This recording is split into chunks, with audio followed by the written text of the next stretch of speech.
Very pleased to have the opportunity to speak to you again tonight. I'm just going to, in a few minutes, recap what I said yesterday, just for the benefit of those who weren't here, and to remind those of you who have poor memories like me. The Buddha was enlightened in India, and he showed the world not only the path to individual freedom, but also gave hope of a better society, what is sometimes called the Dhamma or Dharma Rajya, the state permeated by the principles of the Dharma, or the Pure Land. King Ashoka, the great Buddhist king, was, and this is his symbol here, the 4 lions, was greatly inspired by him and tried to put in practice in his governance the principles of the Dharma. And many others throughout Buddhist history have tried to do similarly. But although Buddhism spread all over Asia, contributing to civilization wherever it went, it died out in India 700 years ago. See the ruins on the left here? But it was reborn on the right here in Nagpur in 1956. This is celebrating the day when Dr. Ambedkar brought back Buddhism to India. And the new Buddhists, as I've told you yesterday, most of them are from the so-called untouchable community, today often called Dalits, and they make up 1/6 of India's population, which is actually 220 million, not 200 million people today. According to the census, I'm not sure how correct the census is, but so Buddhism was brought back by this man here, Dr. Ambedkar, who was born an untouchable. He led a remarkable life, becoming one of the most highly educated people in India in the last century, and the first Dalit untouchable to get a proper education.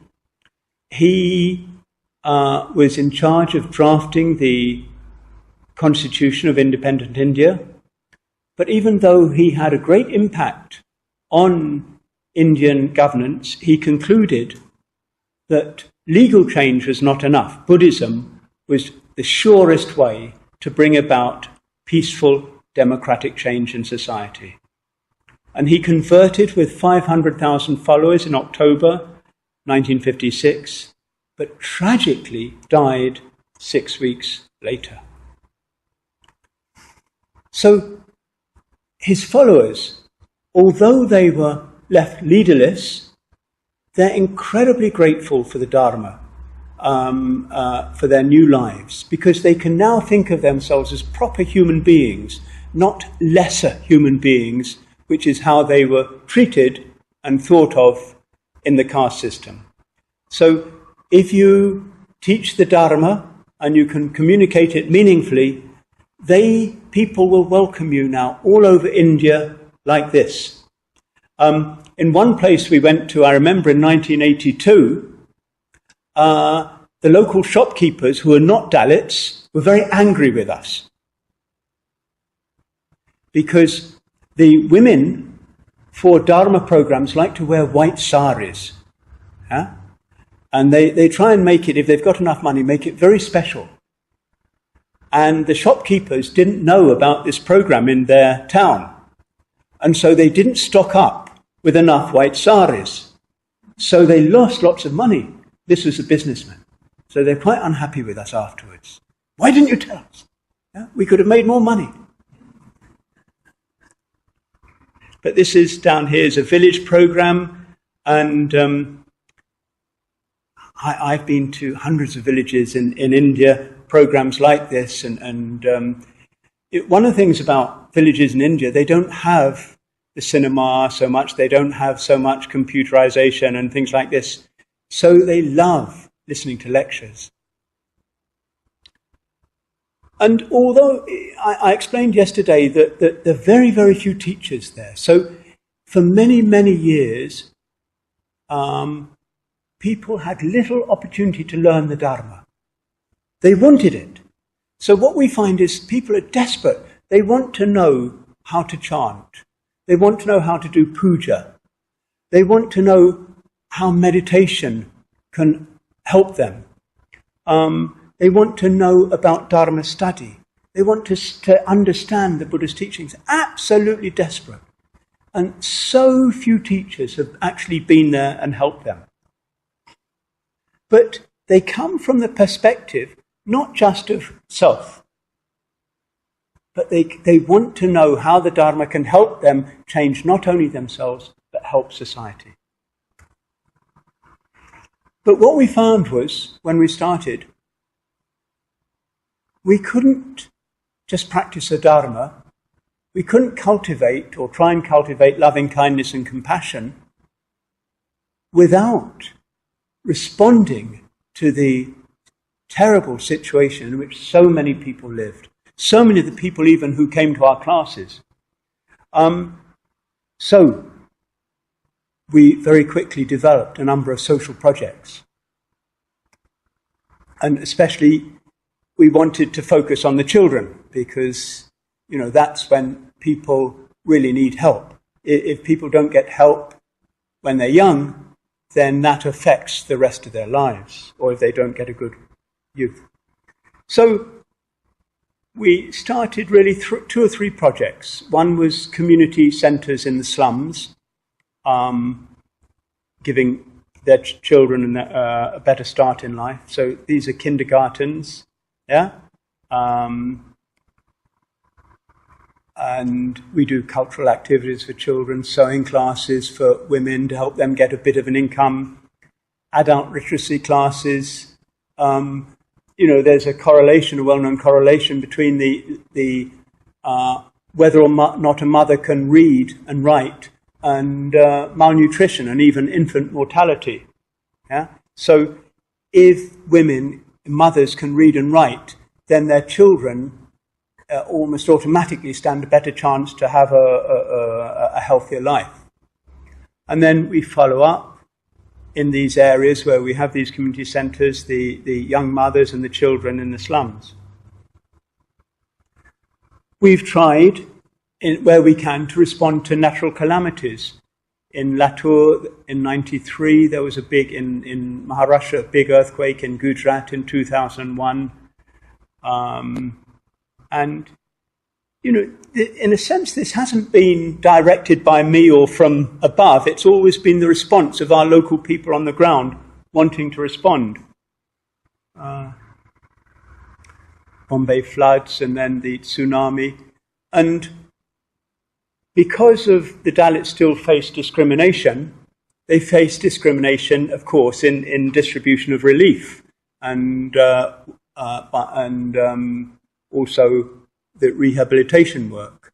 And during the Gujarat earthquake, I visited and I had my own experiences of this. I talked to a lot of people, and I won't go into things now because it's a bit ugly, but I saw for myself discrimination taking place.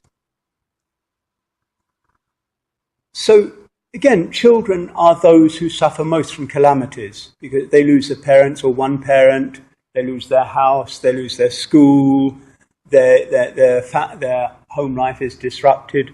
So they need care. They need help in education. So we've started a number of hostels for children affected by calamities. Now, hostels are places where people stay and they attend local schools. They're not schools themselves.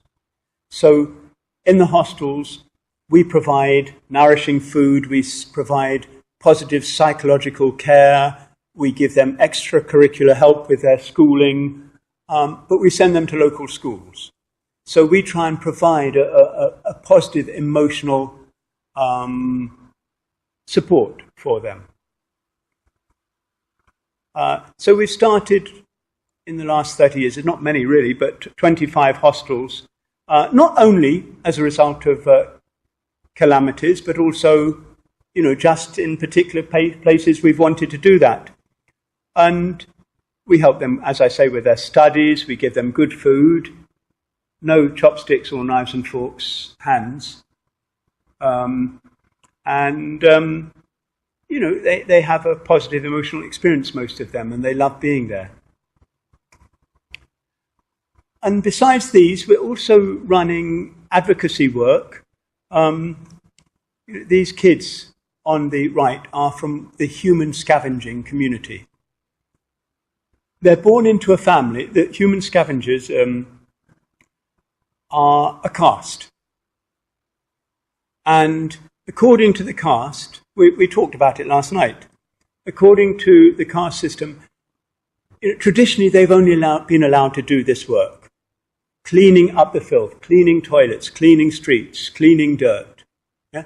They had no choice. Their parents, grandparents, and great-grandparents and so on, back for centuries, could do nothing but this work. So we've been trying to bring this situation to the notice of the Indian government, who on the whole denies that it happens anymore. And we've been trying to help some of these people become aware that they don't have to live their lives like this, that they can do something else. And then something else we're working on is atrocities. Now, I talked to you last night about a horrible atrocity where a girl and her mother were terribly raped, and her brothers were. This is the girl in 2006. She was 18 years old. She was the most educated girl in the village, although she was a Dalit. Actually, some of the Dalits, and especially those who have become Buddhists, have a very strong desire to change themselves and make the best of their educational possibilities. So this girl suffered terribly. And one of the projects I'm working with in Pune was instrumental in bringing this to the national television, who then started for the first time doing a series on untouchability, which was a great success, and also to the international press. So all these projects are run by people who have changed their lives through Buddhism. All of these girls I know personally. They were brought up in the slums in Nagpur. They lived, each of them, in one room with their family, probably 5 or 6 people in one room, if not more. And by one room, I mean a really small room, probably not more than 10 by 10, if that size. Probably no running water, no toilets, no bathrooms, drunkenness and filth all around. Because of Dr. Ambedkar, because of Buddhism, they've come out of that. And they want to share their benefits with others. So on that basis, they're doing social work. Again, this not so young man anymore, but the same. I've seen his home, his old home. I've been to his village. Terrible background. But, all his life trying to help others. So all our social projects are run by people like this. So the Dharma, the Buddha Dharma, the Buddha's teaching, is the basis, is the essence of all the social work that we do. Now, as I said yesterday, first of all, Dr. Ambedkar's work was centered in Maharashtra, here, the Nagpur where he converted, Mumbai, Bombay.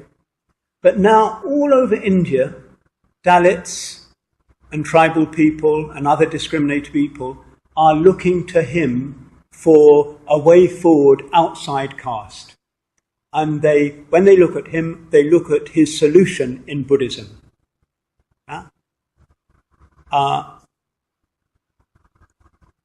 We can't go everywhere in India. We just don't have the manpower.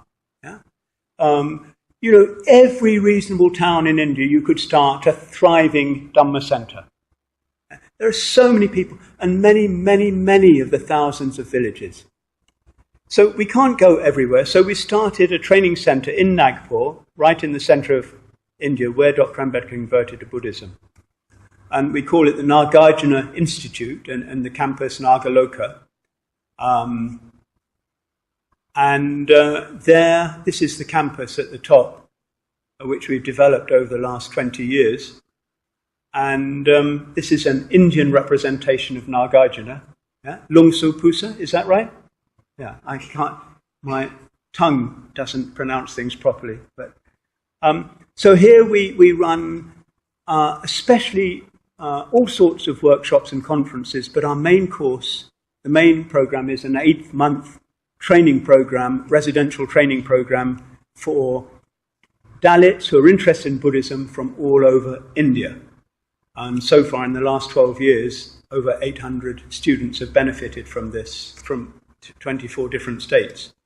We do have more. We're affiliated now to Nagpur University, so we're able to do degree courses as well. But this 8-month training course is the main thing we're doing at present.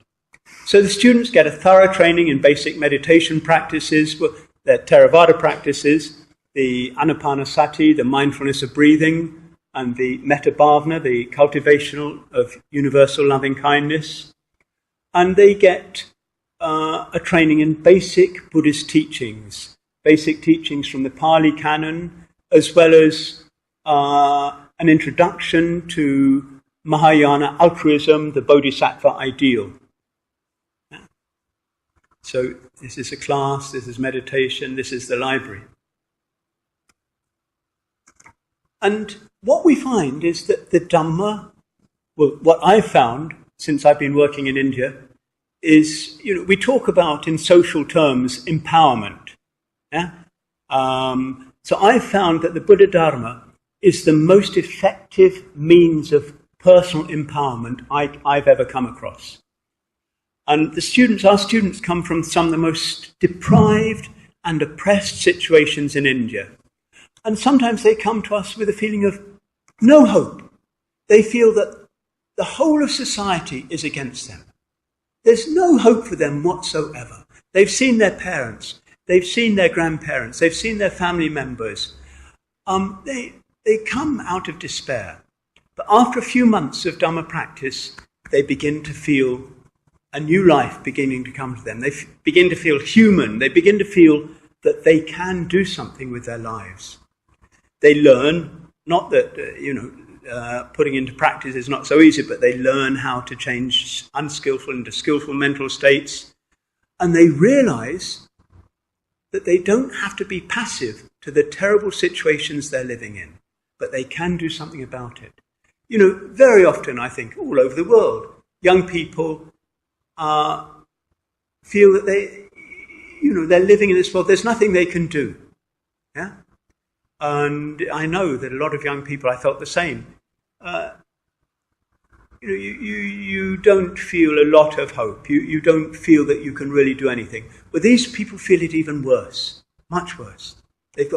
It's one of the most structurally oppressed situations in the world. But they realize that they can take initiative. They realize they can take responsibility. They can do something. And this is the magic of the Buddha Dharma. And then they discover the principle of Sangha. Now, I'm not talking about monastic Sangha or anything. I'm just talking about the principle of Sangha. Now, the Dalits, the untouchables, are divided into many, many different castes, subcastes. And there's a lot of hierarchy among them. Yeah? So they will not work together. They will not marry each other. Yeah? They won't want to communicate with each other very much.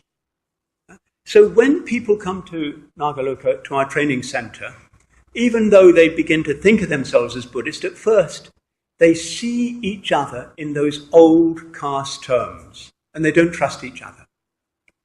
But after developing some experience of the Dharma, some confidence in the Dharma, they begin to let go of the old identity. Yeah? It just falls off. The Buddha says, like the snake lets go its old skin. Yeah? And they begin to relate to each other as human beings, as fellow Dharma practitioners. And they begin to discover that lovely teaching of the Buddhas when the different rivers go to the sea. Yeah. Many castes. Many, many, many castes. Yeah. So, I don't know, there are thousands of castes in India. So the untouchable is just a broad grouping. It's a broad classification of castes considered that low. But among them, there's terrible. And what you find is that at the bottom, socially, the divisiveness is even more accentuated because no one wants to be right at the bottom. You always want to have someone below you. Yeah? So this is one of the great problems. They can't work together. So, as I say, when they start to practice the Dharma, they can begin slowly to let go of that old identity. They've got something else. You know, there's this principle of one of the paramitas, more the Theravada paramita than Mahayana paramita, the Nekamma, I don't know, Nishkarma is a Sanskrit, Nekamma is a Pali, and it means sort of, it means, how can I translate it? It sort of means doing things without thinking of reward. But actually you do get a reward. But the reward is a higher one. You can only let go.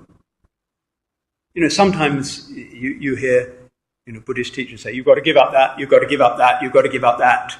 And you think, how can I do these things? But when you start to meditate or practice the Dharma or experience the spiritual friendship, you get it, your consciousness rises. Yeah? So you experience a joy that you haven't experienced before. And it's then these things just sort of fall away. Do you understand what I mean? I don't know if any of you have been on retreat. But when you're on retreat, very often meditating, studying, you experience, you know, no newspapers, you're not meant to have mobile phones with you, I'm sure. No internet, nothing like that. Yeah? Anyway, it's not allowed, I'm sure. And, you know, usually we can't think of living without these things. But we do. And we're probably happier than ever. And then we find we can let go of those other things. So I think this is what happens here. People feel a joy, something, they get something from the Dharma. And then these old identities, they just drop away. So this is the Buddha's teaching on the Sangha. He said, you know, when he took 4 rivers in India, the Ganges, the Atravati, and 2 others. He said, when they go to the sea, you take a drop of seawater. Can you tell which river it came from? And the monk said, of course not. You know, how can you? Yeah. So the Buddha said, when people join my Sangha, yeah, they leave behind these old identities. Yeah. You can't tell who comes from where. You're not concerned with the past, you're concerned with the future. You're concerned with where you're going together, not where you've come from. So this is the equality of Sangha. Yeah? And this is what they begin to discover. See, these girls come from all over India. This girl comes from, she's not from a Dalit background, she's from a Chakma background, from northeast India. Yeah? And so they all come from different places, but they let go of their differences. So this confidence they develop while they're with us enables some of them they want to, when they get back to their village or town, they want to share what they've got with others. So they organize programs, lectures, retreats, and so on. And sometimes they start social projects. Now this girl is from, I talked about the scavenging community. This girl's parents and grandparents could only clean toilets and clean dirt. She comes from that community. She spent a year with us. She's now working with these kids from an equally deprived background. They're called the Mushaha, the rat-eating community. Yeah? That is because in the past, in times of difficulty, they would eat rats. They would resort to rats. Yeah? You can't imagine it, can you? I can't imagine it either. So this is a sort of strength that people find Buddhism does. And she's working at Kushinagar. Some of you might have been there, where the Buddhist parinirvana took place. Yeah, we just passed a shop, Kushinagar. Yeah, so this girl is from that area, and not far away, this boy Prashant has started a school for 400 children. And this is Orissa, on the east coast, where Ashoka lived, where he fought that Kalinga, the Battle of Kalinga, where he had that incredible change of heart that he wanted to help people through the Dharma rather than destroy people through the sword, and where, according to some of my friends, the Avatamsaka Sutra, from where the Avatamsaka Sutra was sent during, I think, the Han Dynasty. I'm not sure. I know nothing about, I'm afraid I'm ignorant of all this, to China. And as I said yesterday, great Buddhist remains there. But today, it's one of the poorest places in the world. And you hear horrific stories every year or two of mothers having to sell their children, their babies, to survive. And they have terrible caste violence. This is a Dalit home destroyed by caste violence. So here, Abaya, she looks very nice. Her clothes look okay, but very, very poor. And spent a year or two with us, and is doing wonderful things. Actually, she's training to be a nurse now, but doing wonderful things with her friends in the villages in Orissa, and especially helped those people who suffered from that violence. So there are similar stories in many other places, and gradually an all-India network of Buddhist practitioners and activists is developing. Yeah? This is a couple of years out of date, I'm afraid. And what we're trying to do, those people who really want to go further, we're trying to develop a sort of core of them, as it were, for future leadership and guidance. Yeah? So Dharma, training, social activism, and so on. But Nagaloka and the Nagarjuna Institute is also dedicated to interaction with people from abroad. I've come to you, but I hope some of you one day will come to us. It can't be one way. So, because on the whole, they've been ignored by the Buddhist world. Probably very few of you had heard much about this situation before this. But it's a unique situation in Buddhist history. And, what I find is that the benefits are two-way. The local people find that they have brothers and sisters all over the world. Yeah? And it gives them incredible strength and confidence. And other Buddhists, they're inspired. They see, these people are changing themselves and their social situation from such terrible situations, mainly through the Dharma. So we've had many people there over the years, from all traditions, Korean, Japan, Tibet, Thailand, Burmese, Sri Lankan, Taiwan. The Dalai Lama has been there twice. He stayed there with us for 2 days in this January. And this is these two are very close friends of mine. This nun is I'm meeting in Kuching next week, and this one is, we were talking about Venerable Inchung just now, some of us. Well, this was one of his leading disciples, Venerable Shao Hui, who is a very good friend. Now, there are others who are interested in interaction, communication, and seeing how Buddhism can empower them. These people usually think are Indians. They're gypsies from Hungary. Yesterday I mentioned that. Yeah? Sorry. So we've had some interaction with them, and this is one of our Indian students who went there to help teach them basic Buddhism. Yeah? And we have African Americans who are interested in how Buddhism can empower them. So we've had some workshops and interaction with them.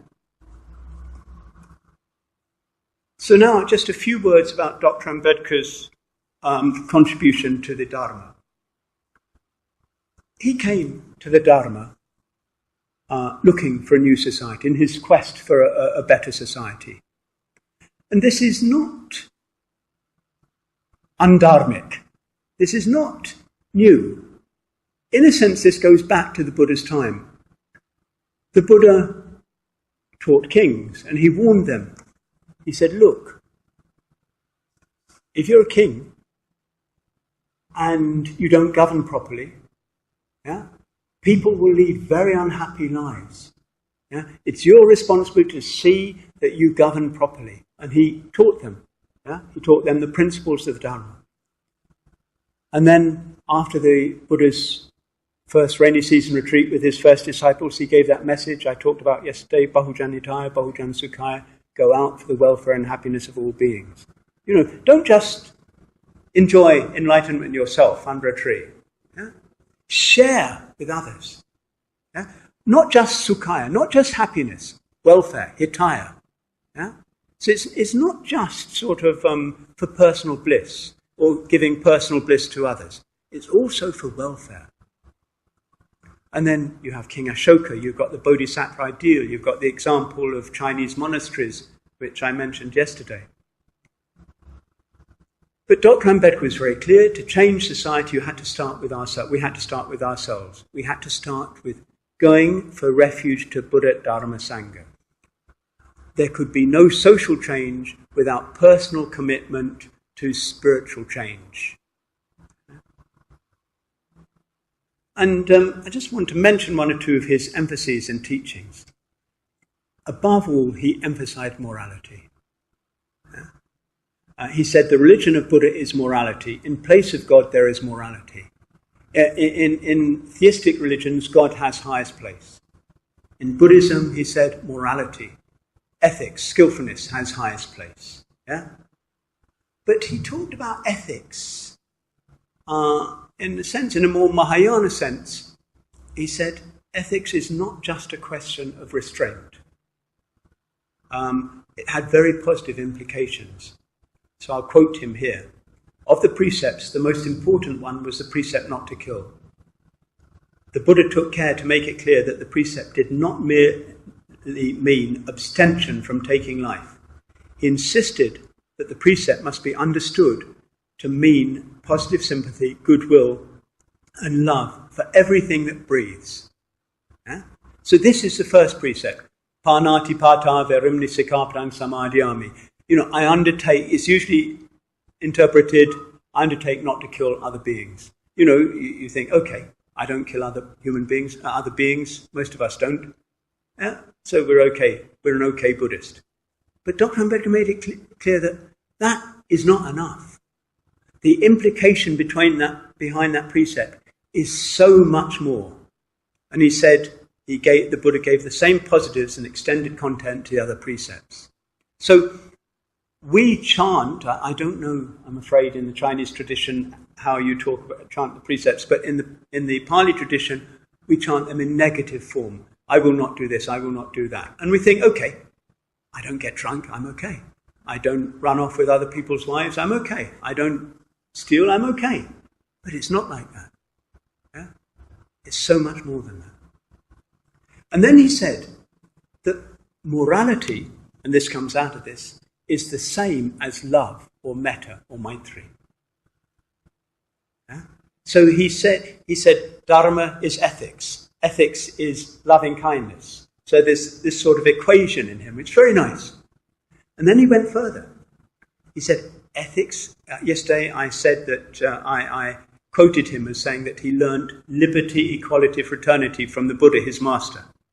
So then he said ethics and love are the same as fraternity. And I explained fraternity last night. Now, if you think of it, without fraternity, there can be no liberty, no equality. Because unless you feel for each other, why are you going to give other people freedom? Why are you going to give people equality? You won't. Unless you have fellow feeling for them, you are not going. Equality won't work. There won't be any freedom.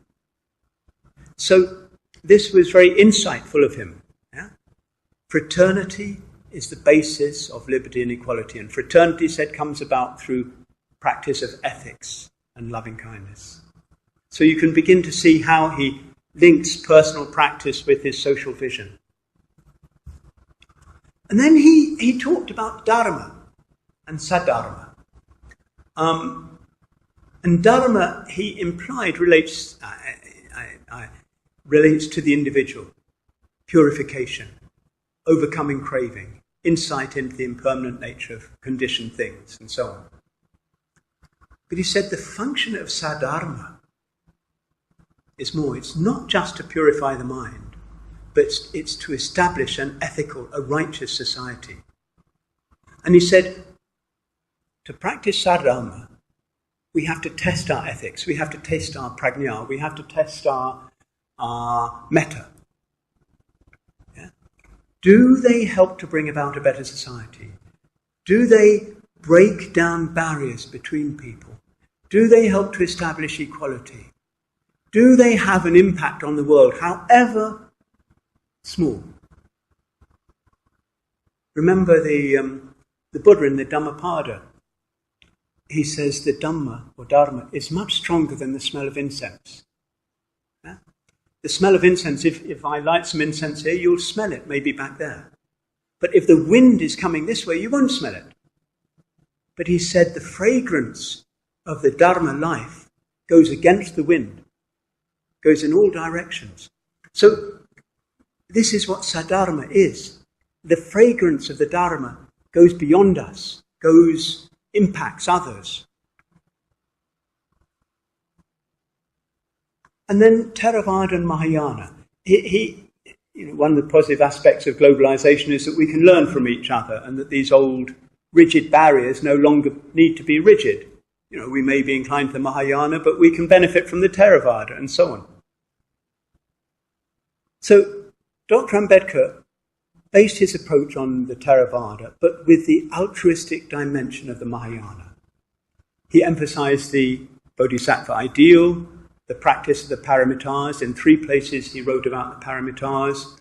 On the last page of his book of Buddha's teachings, the Buddha and his Dhamma, he had the fourfold Bodhisattva vow of Vasubandhu. He had a puja book, a book of Pali chanting. Yeah? But on the last page, he had one thing of Sanskrit, Om Mani Padme Hung, the mantra of the Bodhisattva of compassion, Avalokiteshvara.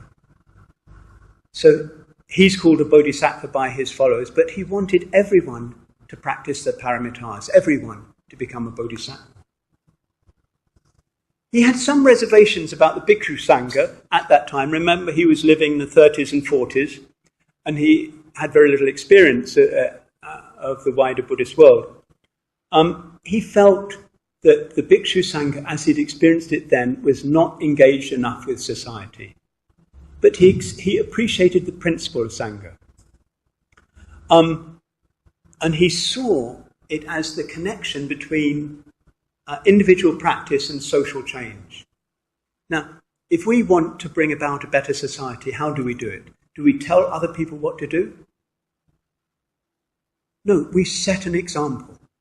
The way we live, the way we relate to each other. We can hardly hope to bring about a society based on the principle of liberty or fraternity if we don't behave according to those principles ourselves. So the Sangha is the community that lives according to these principles. It's the microcosm of an improved society. So this he appreciated very much. It's the link between individual change and social change. We can go on practicing by ourselves, not very much in communication with each other, getting on with our personal study, our personal meditation, our personal practice of ethics. And okay, we'll lead better lives, we'll develop good karma, and so on. It's not enough. When we join with others and we work with them, how do we work? We who are practicing likewise, our practice of the speech precepts, our practice of awareness, our understanding, our wisdom, our practice of loving kindness, they come out in the way we work together and communicate. What we realize And, from inside you don't always realize it, but from outside you can see it. What we realize is that, or what is happening is that we're beginning to live communally with others at a generally higher level of consciousness than most people in the world. Most people in the world don't relate in that way all the time. So they're divided, they're alone, they can't trust each other very much, there's not very much trust, and so on.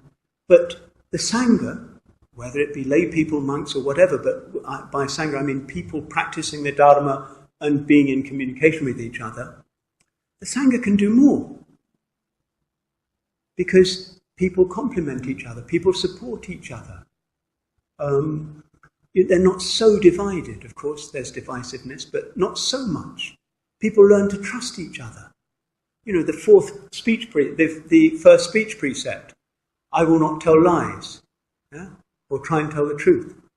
Well, this really is the basis of civilization, of civilized life. If you and I tell lies to each other, you can't trust me, I can't trust you, and we can't work together. We can't accomplish anything together. If we know, I can trust you, you can trust me, we can put so much more weight on our words.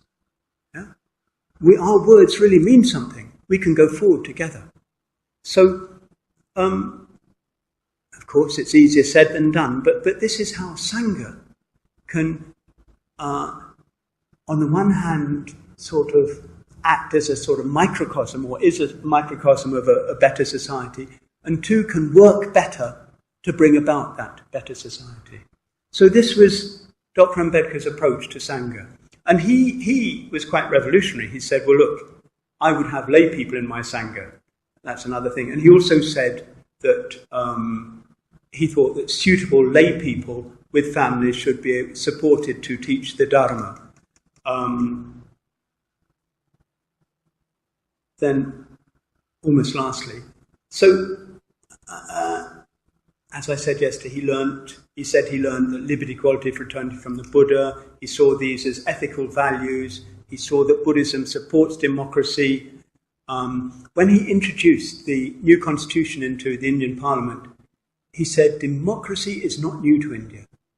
He said it was alive 2,500 years ago in the Buddha Sangha. The Buddha Sangha, he said, is based on the principle of democracy. And by people listening to each other, by people giving each other freedom, by practicing fraternity, and by no hierarchy, by practicing equality. And then in the past, when Buddhism came to China or went to Sri Lanka or wherever it went, it tended to go top down. The king or the emperor became Buddhist, and, pretty much others joined in. What you've got here is a grassroots movement. And it's not unique in the history of Buddhism, because I think in Japan you had Shinran, who had a grassroots movement, and I'm sure in Chinese tradition you've had other similar things, but this is massive. And so in a sense it's in tune with modern democratic ideals. And then Buddhism and modernity.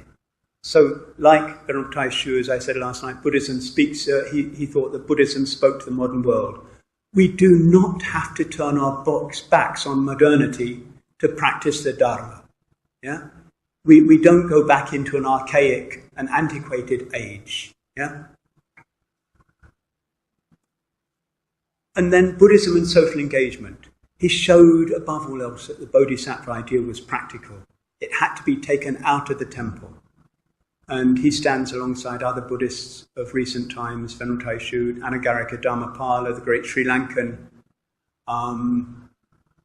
who started the Mahabodhi Society and was responsible for, in a sense, the renewal of the Buddhist holy places in India. His Holiness the Dalai Lama, Venerable Buddhadasa, Thailand, and many more. Now, Dr. Ambedkar, liked to see the Buddha walking. This was his favourite image of the Buddha, going out to the world, giving confidence and fearlessness. So this is a figure that we've created at Nagaloka, at our training centre. Well, it's been created by friends from Taiwan for us. We haven't created, but we gave the vision, the image. And usually we see the Buddha sitting. And yes, of course, that's incredibly important, but the Buddha spent 8 months a year walking out to people. And so we feel, like Dr. Ambedkar, this image is very important. And this, in a sense, represents the spirit of what we're trying to do in India. So Buddhism is returning to the land of its birth. And I want to finish by a quote of Dr. Ambedkar's. The duty of a good Buddhist is not merely to be a good Buddhist, but to spread Buddhism. To spread Buddhism is to serve mankind. So I hope, in turn, these new Buddhists in India can do a lot in that way. Anyway, thank you.